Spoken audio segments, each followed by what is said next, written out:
दोस्तों, अब तक की कहानी में हमने देखा कि मेलिसा अब टॉड के साथ शादी करके बच्चे पैदा करना चाहती थी, लेकिन टॉड उसे साफ मना कर देता है क्योंकि वो अभी भी एरिका से ही प्यार करता था, भले ही एरिका ने उससे ब्रेकअप ही क्यों ना कर लिया हो। जिससे गुस्सा होकर मेलिसा फिलिप को दबोच लेती है और उसे अपने साथ सुहागरात मनाने के लिए कहती है, लेकिन वो भी उसे मना कर देता है। आखिर में हार मानकर वो लुइस के पास जाती है और उसे भी सेम ऑफर देती है, लेकिन लुइस भी उसे मना कर देता है क्योंकि वो एक गे था। जिस सबसे मेलिसा का दिमाग खराब हो जाता है तो वह उन लोगों को छोड़कर वहां से चली जाती है और अपने पीछे एक गुड बाय नोट छोड़कर जाती है। दूसरी तरफ एरिका सुपरमार्केट से बहुत सारी दारू लेकर जैसे ही अपनी बिल्डिंग की लिफ्ट में घुसती है, तभी वो लिफ्ट अचानक से बंद हो जाती है और एरिका वहीं फंस जाती है। उधर फिलिप और बाकी लोग मेलिसा को पूरे शहर में ढूंढते हैं, लेकिन वो उन्हें कहीं नहीं मिलती और अब ऐसे करते करते 3 दिन बीत जाते हैं। एरिका अभी भी उस लिफ्ट में ही फंसी हुई थी और कोई भी उसे बचाने नहीं आता, क्योंकि सबको ये लग रहा था कि वो बेवड़ी दारू पीकर किसी नाली में पड़ी होगी। उधर सारी कोशिशों के बाद भी जब वो लिफ्ट नहीं खुलती, तब एरिका अपनी बंदूक बाहर निकालती है और धाएं धाएं करके गोलियां चलाने लगती है, जिन गोलियों की आवाज को बाहर बाकी के लोग भी सुन लेते हैं। लेकिन इससे पहले कि वो लोग बिल्डिंग के अंदर जाते, तभी मेलिसा वहां पर आ जाती है और क्योंकि उसके पास भी बंदूक थी तो उन लोगों को लगता है कि शायद यही गोलियां चला रही होगी। उधर एक गोली लिफ्ट से टकराकर सीधा एरिका के पैर पर लगती है, जिससे उसका बहुत सारा खून बहने लगता है, जिसे देखकर एरिका सोचती है कि अब वो यहाँ पर ज्यादा दिनों तक तो जिंदा नहीं रह पाएगी, इसलिए ऐसे तड़प तड़प कर मरने से अच्छा है कि वो एक ही झटके में खुद को खत्म कर ले। जिसके बाद वो बची हुई आखिरी गोली को अपनी बंदूक में लोड करती है और खुद को शूट कर लेती है। तभी सीन कट होता है और हमें तब का समय दिखाया जाता है जब ये वायरस इस धरती पर नहीं फैला था। हम एक ऑक्शन पार्टी में पैमेला नाम की एक महिला को देखते हैं जो उस पार्टी को होस्ट कर रही थी, पर तभी अचानक से एक आदमी के मुंह से खून निकलने लगता है और वो नीचे गिर जाता है, जो देखकर किसी को कुछ समझ नहीं आ रहा था कि इस आदमी को आखिर क्या हुआ है। फिर अगले दिन जब पैमेला अपने हस्बैंड बेंजामिन के साथ ब्रेकफास्ट कर रही थी, तभी न्यूज में बताया जाता है कि पेंडेमिक की वजह से पूरे शहर को बंद किया जा रहा है, जो सुनकर पैमेला कहती है कि लोग इतनी छोटी छोटी बातों पर कितना ओवर रिएक्ट करते हैं, इनको बस थोड़ा सा जुकाम ही तो हुआ है और इन लोगों की ऐसे फट रही है जैसे कोई महामारी फैल गई हो। इसके बाद वो अपने कुत्ते के साथ बाहर जाती है तो देखती है कि सड़कों पर सभी लोगों ने मास्क लगा रखे हैं, जिनको देखकर पैमेला काफी घबरा जाती है और घर आकर अपने पति से कहती है कि लोग सच में पागल हो चुके हैं, सिर्फ जुकाम के लिए इतनी नौटंकी कौन करता है। जिस पर बेंजामिन कहता है कि तुम जिस जुकाम की बात कर रही हो ना, उसकी वजह से हमारी मेड आज मर चुकी है। पैमेला कहती है कि फिर गवर्नमेंट इस जुकाम की वैक्सीन क्यों नहीं बना रही। आगे जब वो दोनों टीवी देखते हैं तब उन्हें पता चलता है कि देश के प्रेसिडेंट भी मारे जा चुके हैं, जिसके बाद धीरे धीरे करके इनका पूरा शहर खाली हो जाता है, लोग सड़कों से गायब हो जाते हैं और सभी सुपरमार्केट वीरान हो जाते हैं। लेकिन पैमेला, जिसे शॉपिंग करने का बहुत शौक था, वो डस्टबिन की पन्नी लपेटकर ग्रोसरी का सामान लेने स्टोर पहुंच जाती है, जहां वो अपनी एक सहेली वेरोनिका को देखती है जो उसी की तरह वहां पर ग्रोसरी लेने आई थी।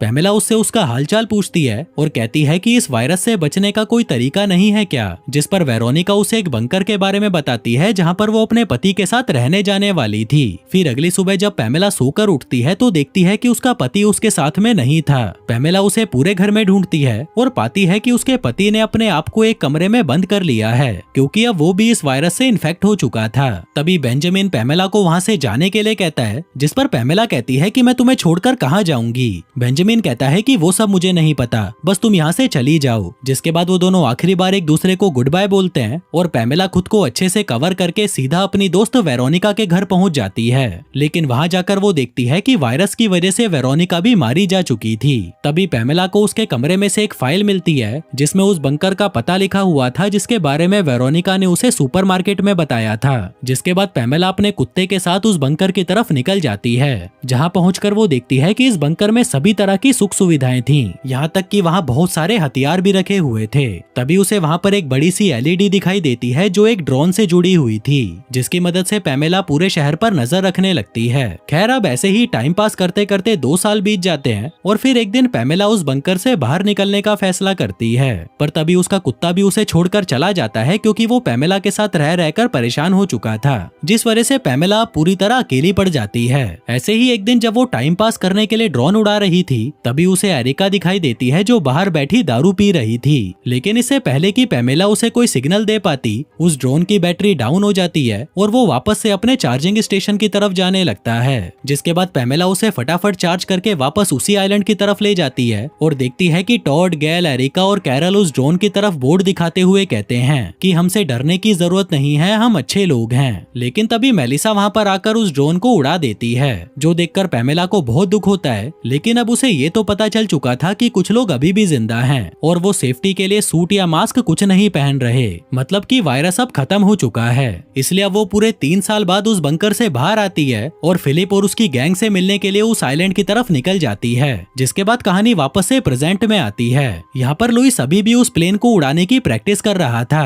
तभी फिलिप उसके पास आता है और कहता है कि भाई जल्दी चल, मैं तुझे कुछ दिखाना चाहता हूँ, और उसे सीधा एक असली प्लेन के पास ले जाता है, जिसे देखकर लुइस बिल्कुल भी खुश नहीं होता। उल्टा फिलिप से पूछता है कि ये सब क्या है। वो कहता है कि भाई अब वक्त आ चुका है अपनी पहली फ्लाइट उड़ाने का। जो सुनकर लुइस घबरा जाता है, कहता है कि साले तू सुबह सुबह नशा करके बैठा है, मैंने अब तक सिर्फ स्टिम्युलेटर पर प्लेन उड़ाना सीखा है। फिलिप कहता है तो क्या हुआ, तूने उड़ाया तो है ना। देख भाई ऐसा मत कर, कैरल और गैल दोनों प्रेग्नेंट हैं। लुइस कहता है कि प्लेन उड़ाने से उनकी प्रेगनेंसी का क्या लेना देना। फिलिप कहता है कि देख भाई, जब तू प्लेन उड़ाएगा तो क्या पता तुझे रास्ते में कोई डॉक्टर मिल जाए, और अगर तुझे डॉक्टर मिल गया तो कैरल और गैल के पेट में से बच्चा निकालने में हमें कोई दिक्कत नहीं होगी। जो बात लुइस को भी ठीक ही लगती है तो वह मान जाता है। जिसके बाद फिलिप ये बात जाकर सबको बता देता है और फिर सभी लुइस के लिए एक गंदा सा गाना गाते हैं ताकि उसका जोश बढ़ सके, और ये तरीका सच में काम भी कर जाता है। अगले दिन जब प्लेन रनवे पर होता है तब भी सभी लोग लुइस को मोटिवेट करते हैं और उसे उस प्लेन में बिठा देते हैं। वहीं लुइस भी जोश जोश में उस प्लेन को उड़ा तो लेता है, लेकिन थोड़ा सा दूर जाते ही उसका बैलेंस बिगड़ जाता है और वो प्लेन सीधा जाकर जमीन में घुस जाता है, जिससे एक जोरदार धमाका होता है और उस धमाके में लुइस भी उड़ जाता है। जो देखकर फिलिप का अंगूठा ऊपर का ऊपर ही रह जाता है।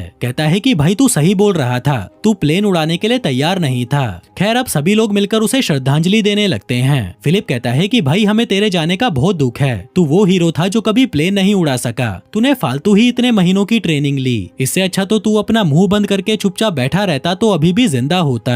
लेकिन जब इससे भी फिलिप का मन नहीं भरता तो वह सोचता है कि क्यों ना लुइस की याद में एक रॉक शो रखा जाए, जिसके लिए वो बहुत सारी लाइट्स और स्पीकर लेकर आता है। जिस सबको जोड़कर वो जैसे ही बिजली चालू करता है तो वो लिफ्ट भी चालू हो जाती है जिसमें एरिका फंसी हुई थी और वो अभी तक जिंदा थी। फिर वो किसी तरह से लिफ्ट से बाहर निकलती है और सीढ़ियों से बिल्डिंग के अंदर चली जाती है, जहाँ पर उसे फिलिप मिलता है जो उससे कहता है कि देखो देखो कौन आया है, हमें तो लग रहा था कि तू दारू पीकर किसी नाले में पड़ी होगी। जो कहकर वो अपना कूड़ा फेंकने बाहर चला जाता है। फिर एरिका लॉन्ज में आती है जहाँ कैरल और गैल उसे देखती हैं तो खुशी से दौड़कर उसके पास आ जाती हैं। इतने में टॉड भी वहाँ पर आ जाता है जो कि बहुत ज्यादा गुस्से में था। कहता है कि तुम सारा दिन नशे करके बस नाली में ही पड़ी रहती हो, तुम्हें कोई मतलब नहीं है कि यहाँ पर कोई तुम्हारे लिए परेशान हो रहा है। अब एरिका उन्हें सच्चाई बताना चाहती थी पर तभी वो नीचे गिरकर बेहोश हो जाती है। कैरल चिल्लाकर कहती है कि कोई इसके लिए दारू लेकर आओ, इसे दारू की जरूरत है। जिसमें फिलिप उसके लिए दारू तो नहीं लेकर आता बल्कि समुद्र का खारा पानी ले आता है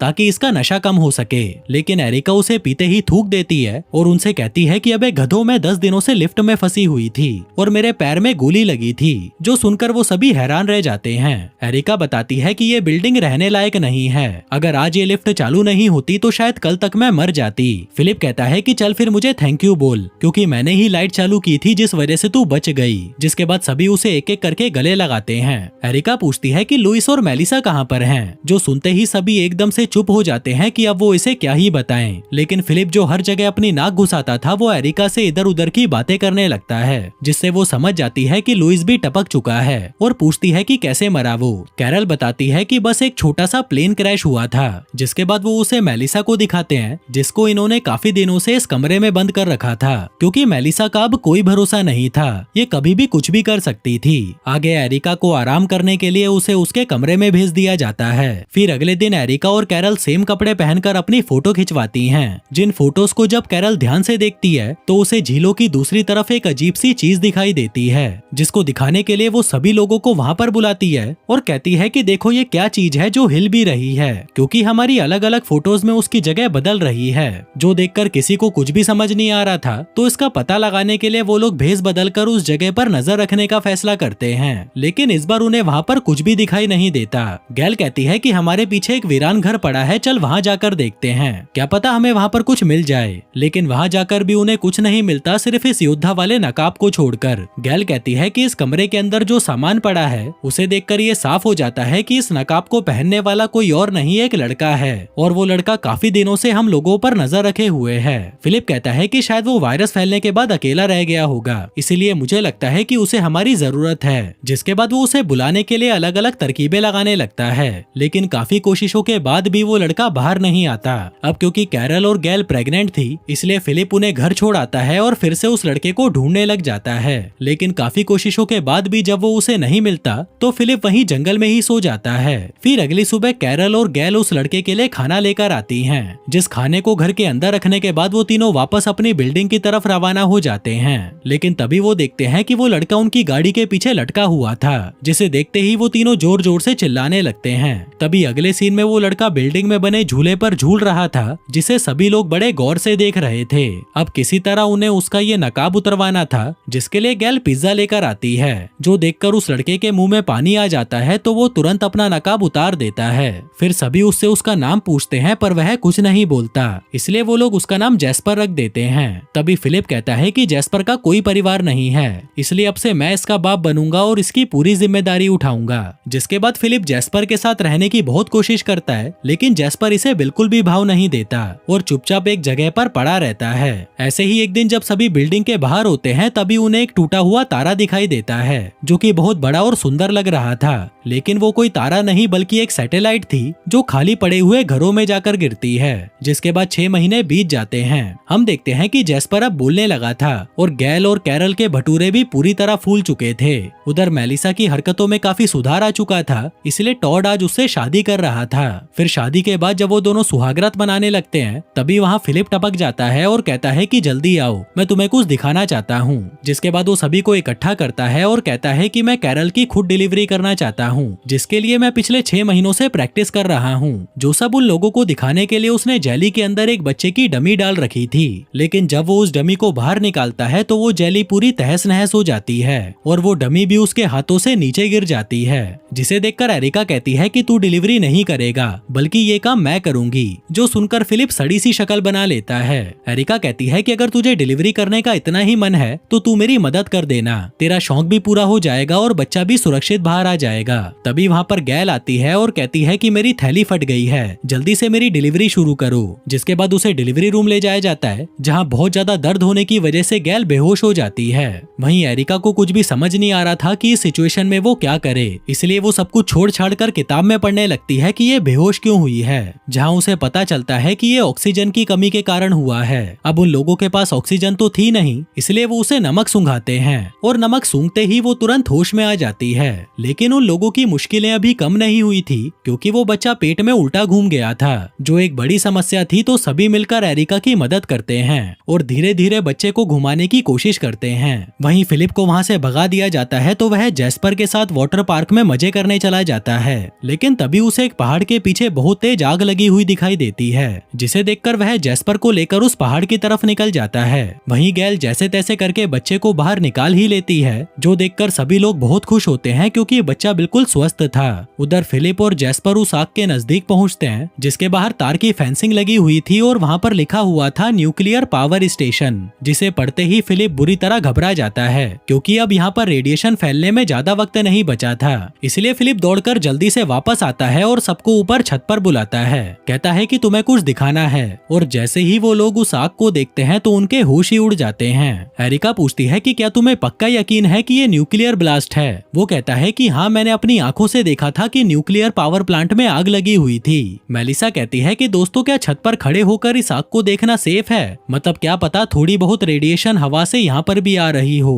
फिलिप कहता है कि तुमने सही कहा, हमें ये जगह खाली करनी पड़ेगी। जिसके बाद सभी फटाफट अपना सामान पैक करते हैं और फिलिप जाकर अपने पानी वाले संडास को गुड बाय बोलता है। जिसके बाद वो लोग आखिरी बार उस बिल्डिंग को बाहर से देखते हैं और उसे थैंक यू बोलकर निकल जाते हैं। रास्ते में जब धचके लगने से कैरल की आंख खुलती है तो वह घबरा जाती है। वो फिलिप से कहती है कि भूकंप आ रहा है। वो कहता है कि कुछ नहीं आ रहा, तू बस चुपचाप सो जा। लेकिन वो नहीं मानती और जैसे ही दरवाजा खोलकर देखती है तो पाती है कि वो गाड़ी में है और अपने घर में भी है, क्योंकि वो दिमाग से पैदल लोग पूरा का पूरा घर ही उठा लाए थे, जो बात उन्होंने कैरल को भी नहीं बताई गई थी। वहीं टॉड पिछले 3 घंटों से बस को चलाए जा रहा था, लेकिन किसी को भी ये नहीं पता था कि उन लोगों को कहाँ जाना है, साथ ही उन्हें कितना दूर जाना चाहिए ताकि वो रेडिएशन से बच सकें। जो सब जानने के लिए वो पास में बनी एक लाइब्रेरी में जानकारी लेने जाते हैं, जहाँ फिलिप के हाथ रेडिएशन का लेवल नापने वाली मशीन लग जाती है। उधर मेलिसा को पता चलता है कि रेडिएशन से बचने के लिए उन्हें कम से कम 100 मील दूर तो जाना ही पड़ेगा।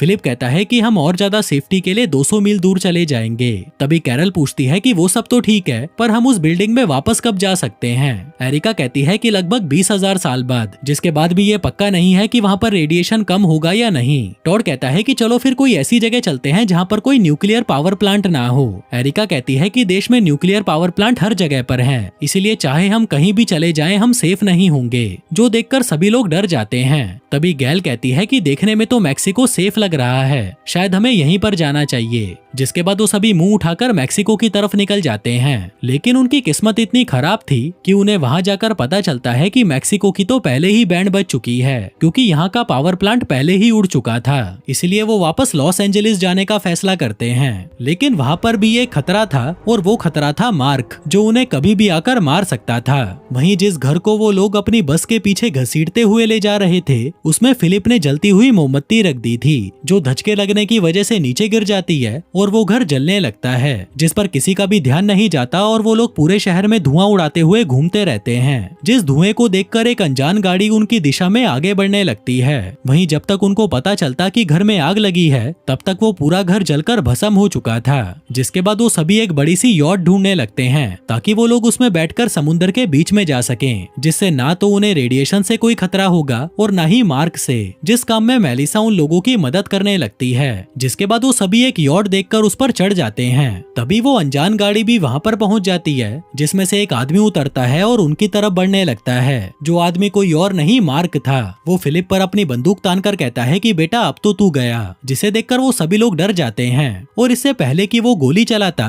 तभी कोई उसे ही शूट कर देता है, और उसे शूट करने वाला कोई और नहीं बल्कि पैमेला थी, जो पिछले कई महीनों से उन्हें ही ढूंढ रही थी। और दोस्तों, इसी के साथ ही ये सीजन यहीं पर खत्म हो जाता है। धन्यवाद।